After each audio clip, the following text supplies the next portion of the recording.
ಎಲ್ಲರಿಗೂ ಇಕ್ರಾ ನ್ಯೂಸ್ 24x7ಗೆ ಸ್ವಾಗತ. ಬಾಗಲಕೋಟೆ ಜಿಲ್ಲೆಯ ರಬಕವಿ ಬನಹಟ್ಟಿ ತಾಲೂಕಿನ ಮಾಲಿಂಗಪುರ ಪುರಸಭೆ ವಾರ್ಡ್ ನಂಬರ್ 13 ಕೆಂಗೇರಿ ಮಡ್ಡಿಯಲ್ಲಿ ಸುಮಾರು 25 ರಿಂದ 30 ಬಡ ಕುಟುಂಬದವರು ಪತ್ರ ಶೆಡ್ ಹಾಕಿಕೊಂಡು ಜೀವನ ಮಾಡುತ್ತಿದ್ದರು. ಆದರೆ ಇಂದು ಬೆಳಗಿನ ಸಮಯ 6 ಗಂಟೆಗೆ ಪುರಸಭೆಯ ಮುಖ್ಯ ಅಧಿಕಾರಿಗಳು, ಪೊಲೀಸ್ ಇಲಾಖೆ ಹಾಗೂ ಕಂದಾಯ ಇಲಾಖೆ ಸೇರಿಕೊಂಡು ಬಡವರ ಮನೆಗಳ ಮತ್ತು ಅಡುಗೆ ಮಾಡಿಕೊಳ್ಳುವ ಪಾತ್ರೆಗಳು ಯಾವುದೇ ವಸ್ತು ಉಪಯೋಗಕ್ಕೆ ಬಾರದಂತೆ ಜೆಸಿಪಿಯಿಂದ ನಾಶ ಮಾಡಿದ್ದಾರೆ. ಅಲ್ಲಿವರು ಬಡ ಜನರು ಸಂಘದಲ್ಲಿ ಇನ್ನಿತರ ಬ್ಯಾಂಕುಗಳಲ್ಲಿ ಸಾಲವನ್ನು ತೆಗೆದುಕೊಂಡು ಮನೆ ಮಾಡಿದ್ದೀವಿ ಅಂತ ಗೋಳಾಡುತ್ತಿದ್ದಾರೆ. ಏಕಾಏಕಿ ಬಂದ ನಮ್ಮ ಮನೆಗಳನ್ನು ನಾಶ ಮಾಡಿ ಹೋಗಿದ್ದಾರೆ ಅಂತ ಕಣ್ಣೀರು ಹಾಕುತ್ತಿದ್ದಾರೆ. ನೋಡಿದರೆ ಕರಳು ಕಿತ್ತಿ ಬರುವಂತೆ ಇತ್ತು. ಇದಕ್ಕೆ ಸಂಬಂಧಪಟ್ಟ ಮೇಲಾಧಿಕಾರಿಗಳು ಸ್ವಲ್ಪ ಗಮನ ಹರಿಸಿ ಈ ಬಡ ಕುಟುಂಬದವರಿಗೆ ನ್ಯಾಯ ದೊರಕಿಸಿಕೊಡಬೇಕು. Bureau report, Ikra news. ಇದು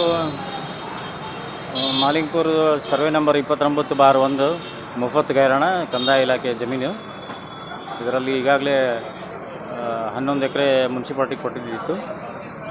ಅಲ್ಲಿ ಅನಧಿಕೃತವಾಗಿ 33 ಶೆಡ್ಗಳನ್ನು ನಿರ್ಮಾಣ ಮಾಡಿಕೊಂಡಿದ್ದು.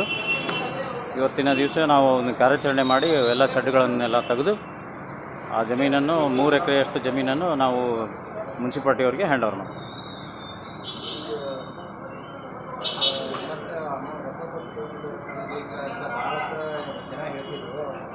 ಯಾರಿಗೆ ಲೆಕ್ಕ ಕೊಟ್ಟರಂತ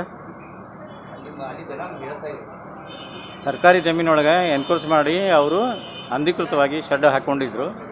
ಅಷ್ಟು ಬಿಟ್ಟರೆ ಬೇರೆ ನಮಗೆ ಯಾವುದೂ ಮಾಹಿತಿ ಇಲ್ಲ. ಆ ಶೆಡ್ಗಳನ್ನು ತೆರವುಗೊಳಿಸಿ ನಮ್ಮ ಜಾಗದಾಗ ಶೆಡ್ ಇದ್ದು ತೆಗೆದೀವಿ ನಾವು.